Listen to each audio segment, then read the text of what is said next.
ہاں جی اگلا سوال کریں جی. اچھا جی علی بھائی، دوسرا سوال جو ہے، اگلا سوال وہ بیسیکلی کلمے سے ریلیٹڈ ہے.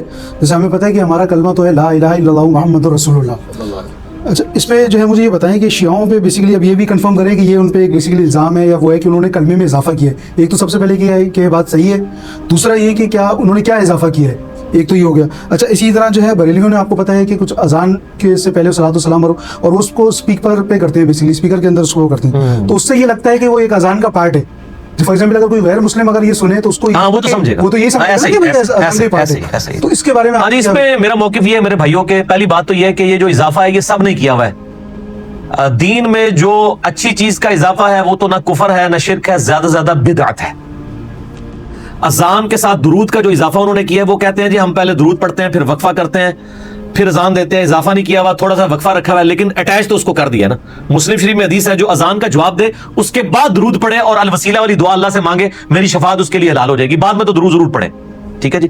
پہلے والا جو درود ہے وہ اذان کے ساتھ اس طریقے سے جوڑ کے، تو اس کی مخالفت تو خود غلام سعود سعیدی رحمہ اللہ تعالی جو پاکستان لیول کے محدث تھے بریلویوں کے اور علمی اعتبار سے میرے استاد بھی ہیں، انہوں نے تو باقاعدہ خود اس کے خلاف لکھا ہے. اور انہوں نے بڑا سخت الفاظ میں لکھا ہے شرح صحیح مسلم میں کہ حضرت بلال ہم سے زیادہ عاشق رسول تھے، وہ اذان سے پہلے وقفہ کر کے درود نہیں پڑھا کرتے تھے. تو آپ نے ایک چیز یعنی ایڈ کی، اور ان کی مسجد میں اذان سے پہلے درود نہیں ہوتا تھا، اذان کے بعد پڑھواتے تھے. وہ بھی کہتے تھے 4-5 دن کے بعد ایک اذان کے بعد. روٹین نہیں بنائی تھی، وہ کہتے ہیں منع کیا ہوا ہے کہ روٹین نہیں بنانی ہے، اس کو کوئی حصہ نہ سمجھ لے. اور 4-5 دن کے بعد اس لیے کہ ہم پہ کوئی وہابی ہونے کا فتویٰ نہ لگا دے. ظاہر ہے دونوں طرف بیلنس رکھنی پڑتی ہے نا، کیا کریں آپ کس معاشرے میں رہ رہے ہیں. پتہ ان کو بھی تھا، انہوں نے لکھ دی ہے یہ بات شرح صحیح مسلم کے اندر. تو اسی طریقے سے جو کلمہ ہے، کلمہ تو شیعہ سنی کا ایک ہی ہے، اشہد ان لا الہ الا اللہ وحدہ لا شریک لہ واشہد ان محمدا عبدہ ورسولہ، یا اشہد ان لا الہ الا اللہ واشہد ان محمدا عبدہ ورسولہ، یا لا الہ الا اللہ محمد رسول اللہ. 6 کلموں کے اوپر بھی میرا کلپ ہے، 4 کلمے ثابت ہیں پہلے اذکار کے طور پہ. تو آپ لکھ دیں 6 کلموں کا ثبوت انجینئر محمد علی مرزا، تو نکل آئے گا وہ کلپ.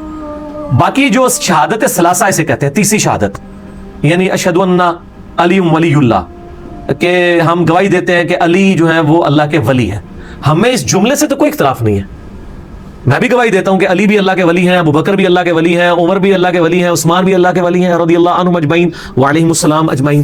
لیکن اس کو کلمے کے ساتھ ایڈ کر دینا یہ بدعت ہے، اور یہ خود شیعہ علماء نے اس پہ بدعت کا فتویٰ لگایا ہوا ہے.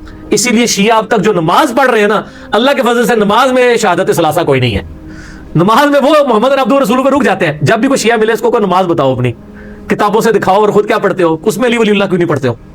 اذان میں تو ایڈیشن کر لی، وہ تو اہل سنت میں بھی بریلویوں نے درود شریف کے حوالے سے ایک وہ ایڈیشن والا معاملہ کر دیا. اور اس طریقے سے دیوبند اہل حدیث نے بھی ایڈیشن کی ہوئی ہے، وہ بھی جمعے کے خطبوں میں خلفائے راشدین کے نام لیتے ہیں. تو نبی علیہ السلام نے تو نہیں 4 خلفاء کے نام لیے، آپ نے کیوں لینے تھے، وہ تو بعد میں بنے ہیں.